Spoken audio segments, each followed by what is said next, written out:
12वीं के बाद क्या करें, इसका डिसीजन कैसे किया जाए।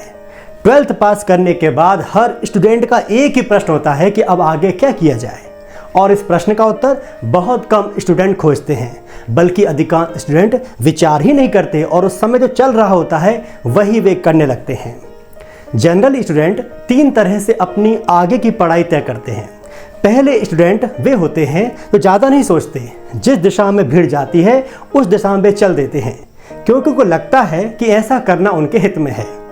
दूसरे स्टूडेंट्स वे होते हैं जो थोड़ा विचार करते हैं, लोगों से सलाह लेते हैं और अंत में जो भीड़ तय करती है वे भी वही करने लगते हैं।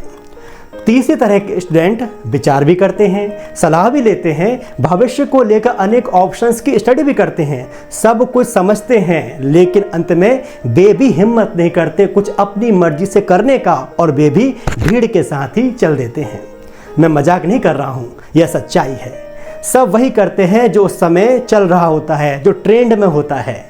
कुछ विरले स्टूडेंट होंगे जो सच में भीड़ से अलग हटके कुछ करने का प्रयास करते हैं। ऐसे स्टूडेंट बहुत ही कम होते हैं जो वास्तव में अपने इंटरेस्ट के अनुसार आगे की पढ़ाई चुनने की हिम्मत करते हैं। नमस्कार, मैं मनीष दुबे स्टूडेंट्स को स्ट्रेस फ्री स्टडी के लिए मोटिवेट करने का प्रयास कर रहा हूं, और इस वीडियो में मैं उन बातों का जिक्र करूंगा जिनको समझकर कोई भी स्टूडेंट अपने लिए 12th के बाद एक अच्छे कोर्स का चयन कर सकेगा। वीडियो पूरा देखेगा तभी जो मैं बताना चाहता हूं वो आपको समझ आएगा। मैं दोनों ही पक्ष पर चर्चा करूंगा कि क्या करना चाहिए और सबसे महत्वपूर्ण क्या नहीं करना चाहिए। सबसे पहले आता है आपका इंटरेस्ट। सबसे पहले अपनी रुचि, अपने इंटरेस्ट को समझें। किसी भी कोर्स में आगे बढ़ने के लिए पहली प्राथमिकता प्रायोरिटी होनी चाहिए।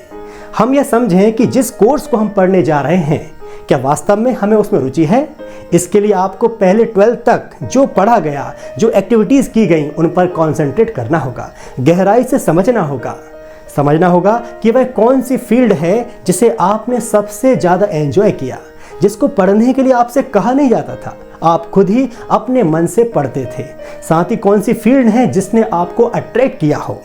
वो मैथ हो सकता है, बायोलॉजी हो सकती है, या म्यूजिक, या फिर स्पोर्ट्स, या फिर बिजनेस, या फिर कोई रिसर्च वर्क। इस तरह से पहला क्राइटेरिया है आपका इंटरेस्ट, और इंटरेस्ट के अनुसार कोर्स तय करना और फिर उसकी पढ़ाई के लिए अच्छी यूनिवर्सिटी या कॉलेज प्राप्त करने के लिए प्रयास करना। दूसरे नंबर पर आता है फ्यूचर प्रॉस्पेक्ट्स, मतलब उसकी भविष्य की संभावनाएं।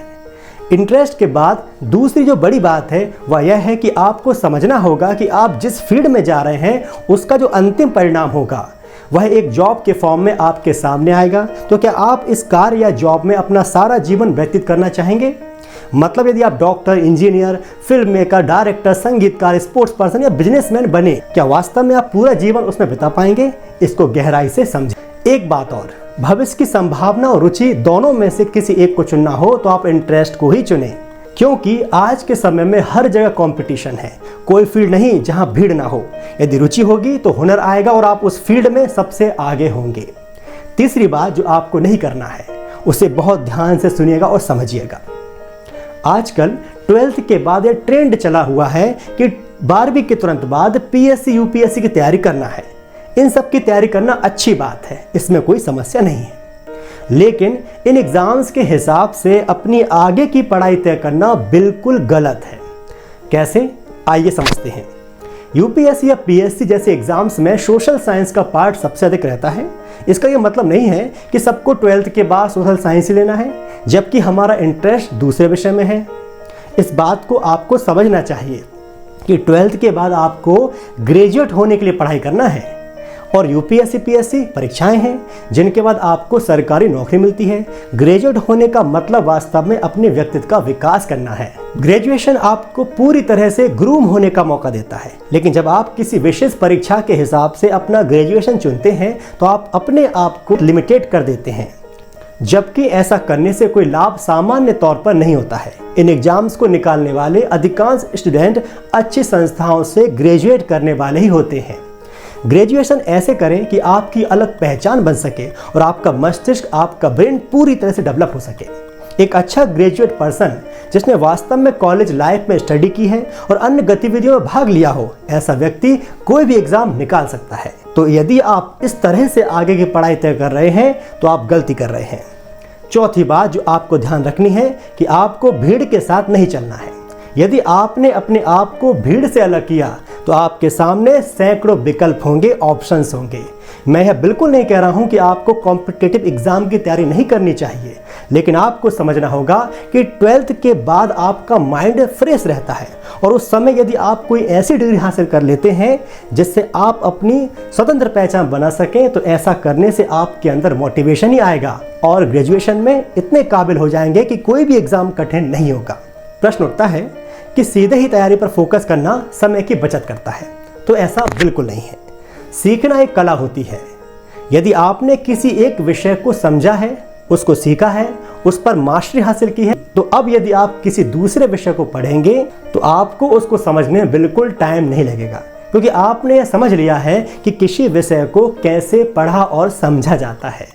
ग्रेजुएशन लेवल पर जब आप पूरा फोकस सीखने पर करते हैं तो आपका मन एक अलग ही लेवल पर काम करना सीख जाता है। उदाहरण के तौर पर एक मेडिकल का स्टूडेंट जब यूपीएससी या पीएससी की तैयारी करता है तो उसको सब कुछ पढ़ना बहुत आसान लगता है, क्योंकि उसने मेडिकल साइंस में इतने केमिकल रिएक्शन, इतनी दवाइयों के फॉर्मूले याद किए हैं कि उसका ब्रेन बहुत डेवलप हो चुका है। ऐसे ही एक पॉलिटिकल साइंस से अच्छी तरह से ग्रेजुएट स्टूडेंट को राजनीति विज्ञान से जुड़े हर कॉन्सेप्ट का पूरा ज्ञान होता है और फिर उसके लिए कोई भी फील्ड मुश्किल नहीं होती। कहने का मतलब यह है कि 12वीं के बाद आप जो कोर्स पढ़ना चाहते हैं उसे पूरी लिबर्टी के साथ पढ़ें, अपनी एक पहचान बनाएं और उसके बाद किसी भी एग्जाम की तैयारी करेंगे तो वह एग्जाम भी आसानी से निकल जाएगा। और यदि वह एग्जाम नहीं निकला तो आपकी अपनी खुद की पहचान रहेगी जिससे आपको भटकना नहीं पड़ेगा। और अंत में 5वीं बात जो आपको हमेशा दिमाग में रखना है कि आज के समय में हर फील्ड में कंपटीशन है, क्योंकि इतनी अधिक जनसंख्या है कि आप कोई भी फील्ड चुन लीजिए, आपको वहां पर आपका कॉम्पिटिटर मिल जाएगा।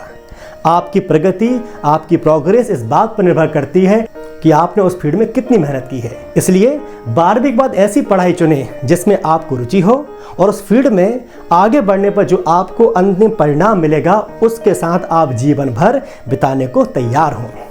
यदि 12th के बाद आप सही फील्ड का चुनाव करते हैं तो आपकी ज़िंदगी को अपने आप ही दिशा मिलती जाती है। 12th के बाद कौन कौन से ऑप्शंस हैं, किस यूनिवर्सिटी या कॉलेज में आप अप्लाई कर सकते हैं, ऐसी तमाम जानकारी आपको गूगल सर्च में मिल जाएंगी। आप बहुत खुशनसीब हैं, आपको करियर ऑप्शन की जानकारी के लिए कहीं भटकना नहीं है, बस एक क्लिक में आपको सब मिल जाता है।